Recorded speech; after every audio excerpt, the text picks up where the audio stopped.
আবার কোন কোন বর্ণনায় পাওয়া যায় আল্লাহ তাআলা শতাধিক জায়গায় 121 জায়গায় আল্লাহ তাআলা নামাজের কথা বলেছেন। আল্লাহ রাব্বুল আলামিন হজ করার কথা পবিত্র মহাগ্রন্থ কোরআনুল কারীমের মধ্যে এক জায়গায় উল্লেখ করেছেন। আল্লাহ রাব্বুল আলামিন রোজা রাখার কথা পবিত্র কোরআনুল কারীমের মধ্যে এক জায়গায় উল্লেখ করেছেন। আর আল্লাহ তাআলা ইসলামী রাজনীতির কথা মহাগ্রন্থ পবিত্র কোরআনুল কারীমের মধ্যে 903 জায়গায় উল্লেখ করে জানিয়ে দিয়েছেন, বান্দা তোমরা তোমাদের জীবনে রাজনীতি করবে কিন্তু বাধা নাই, কিন্তু ইসলামকে মেনে কোরআনকে মেনে রাজনীতি করতে হবে। কথা বলেন ঠিক কিনা?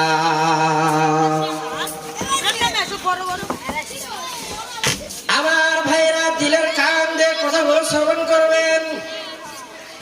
আল্লাহ তাআলা মহাগ্রন্থ পবিত্র কোরআনুল কারীমের মধ্যে রাজনীতির কথা 903 জায়গায় উল্লেখ করে জানিয়ে দিলেন, রাজনীতি করো তো ইসলামে রাজনীতি করো।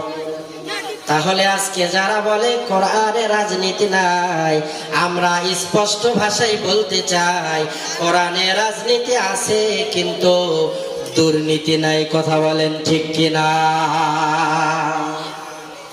ও মুসলমান, ভালো মতো খেয়াল করেন, কোরআনে রাজনীতি আছে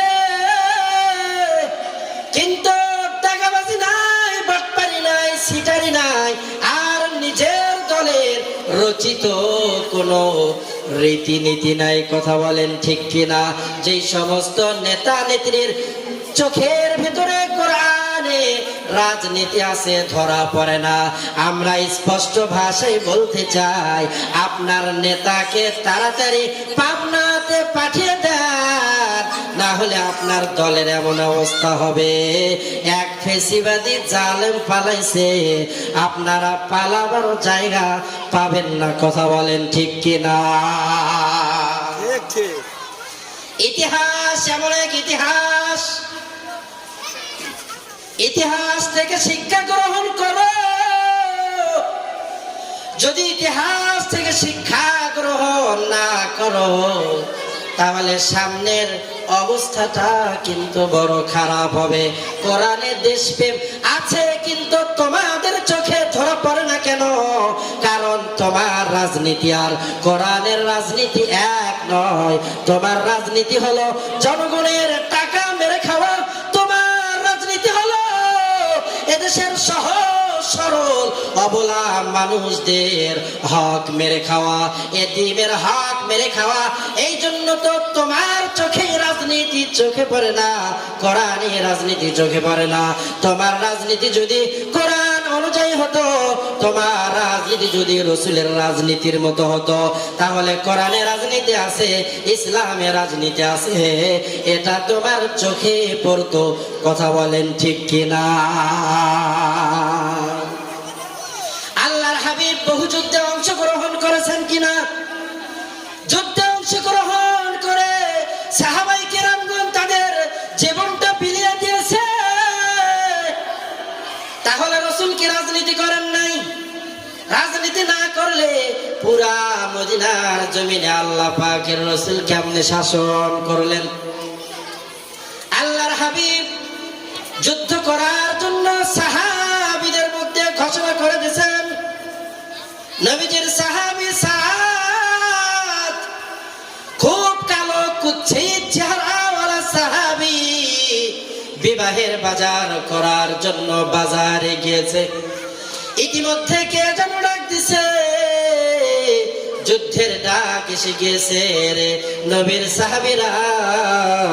আল্লাহর হাবিব যুদ্ধের জন্য ডাক দিয়েছে রে, কে কোথায় আছো রে?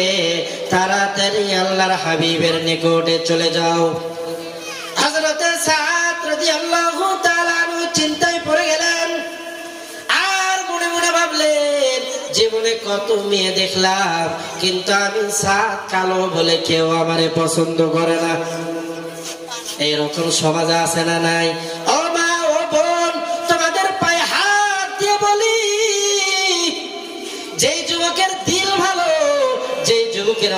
অন্তর ভালো।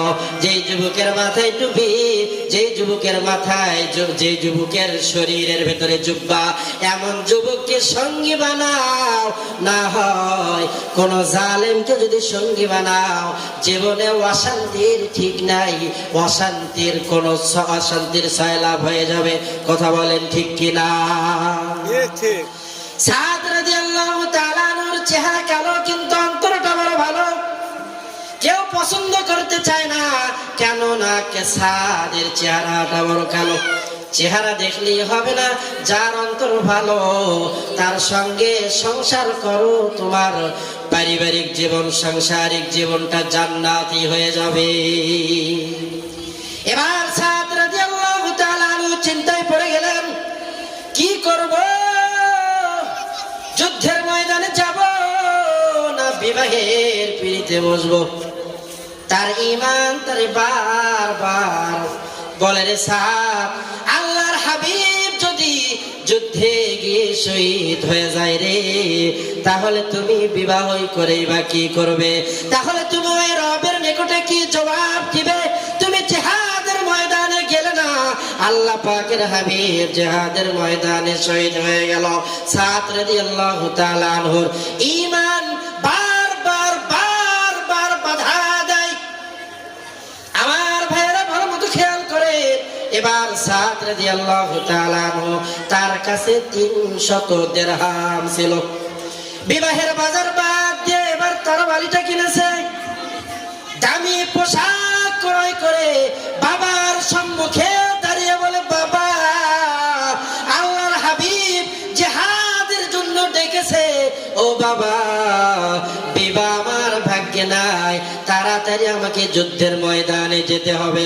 ও বাবা, যদি বেঁচে থাকি দুনিয়াতে দেখা হবে, আর যদি আমি সাথ ইন্তেকাল করি তাহলে জান্নাতের মধ্যে দেখা হবে। বাবা, আল্লাহ পাকের হাবিবের ডাকে সাদ রাদিয়াল্লাহু তাআলা যুদ্ধের ময়দানে দৌড় মারছে। এক পর্যায়ে কাফেরদেরকে জমিনের ভিতরে নিশ্চিহ্ন করার পরে, কচুকাটা করার পরে, সাদ রাদিয়াল্লাহু তাআলা আনহুকে পিছন থেকে একজন কাফের সে বর্ষা দ্বারা আঘাত করেছে। বর্ষা দ্বারা আঘাত করার পরে সাদ রাদিয়াল্লাহু তাআলা আনহু জমিনের ভিতরে পড়ে গিয়েছে। আর একজন সাহাবী এসে সাদ রাদিয়াল্লাহু তাআলা আনহুকে ধরে কোন রকম দূরে নিয়ে গেছে, কিন্তু কাফেররা সাদ রাদিয়াল্লাহু তাআলা আনহুকে পরক্ষণে আবার আঘাত করে শহীদ করে ফেলেছে। আল্লাহ পাকের হাবিব যুদ্ধ শেষ হওয়ার পরে সাহাবায়ে কেরামদেরকে বললেন, সাহাবারা, আমার সমস্ত শহীদদেরকে এক জায়গায় সমবেত করো, একত্রিত করো। আল্লাহ পাকের হাবিবের শহীদ সাহাবীদেরকে একত্রিত করা হলো। আল্লাহ পাকের হাবিব তাকিয়ে দেখে সাদের লাশ দেখা যায়। আল্লাহর হাবিব ডাক দিয়ে বলল, সাদ, তোমারে তো আমি রাসূল বিবাহ করার জন্য রুখসতি দিছি। সমস্ত সাহাবারা আল্লাহর হাবিবের চতুর্পার্শ্বে দাঁড়িয়ে গেছে আর ডাকতে বলছে, রে সাহাবারা, তাড়াতাড়ি আমার সাদকে ভিন্ন কোথাও নিয়ে যাও।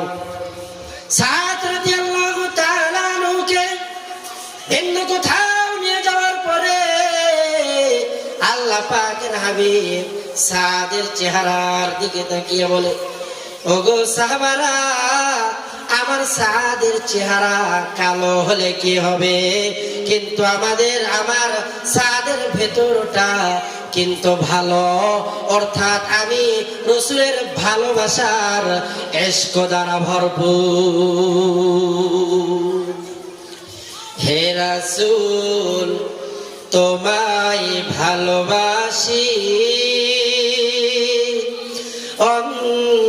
অন্তরে শুধুই, মুখে না,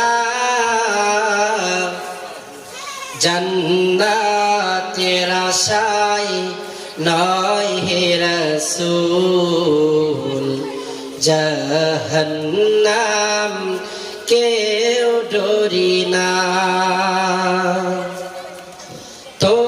তোমায় পাওয়ার আশায় মন ছুটে যায় মদিনায়